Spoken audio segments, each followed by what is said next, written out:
Keberadaan motor listrik di kota Semarang saat ini semakin dilirik. Tidak hanya ramah lingkungan dan tidak berisik, motor listrik juga lebih hemat biaya jika dibanding dengan motor konvensional.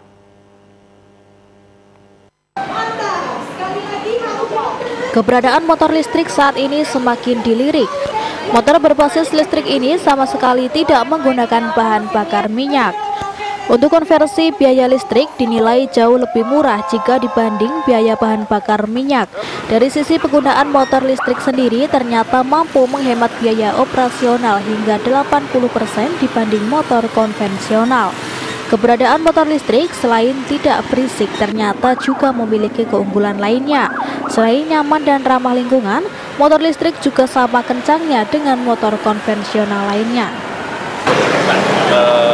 Awalnya menggunakan sih karena kan kita semua merasa bumi sekarang makin panas lah, ini salah satunya supaya kita peduli sama bumi, saya pakai motor listrik.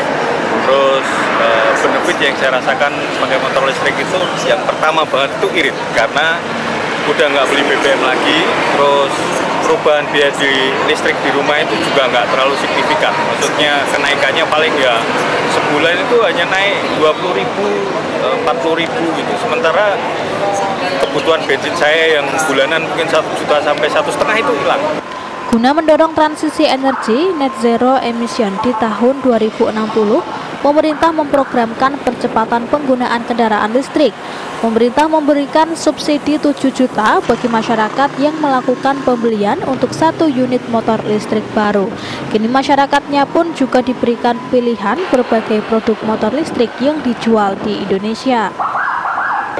Selama ini nih animonya menurut kami sangat besar, dan juga yang saya bisa sampaikan di sini adalah customer pun juga mempunyai pilihan juga, karena Alfa adalah salah satu brand daripada jumlah motor listrik yang sudah beredar di Indonesia. Jadi dengan itu menurut saya kalau kita cerita animo dan juga apa yang pemerintah lakukan dengan subsidi dan lain-lain itu sangat-sangat berarti.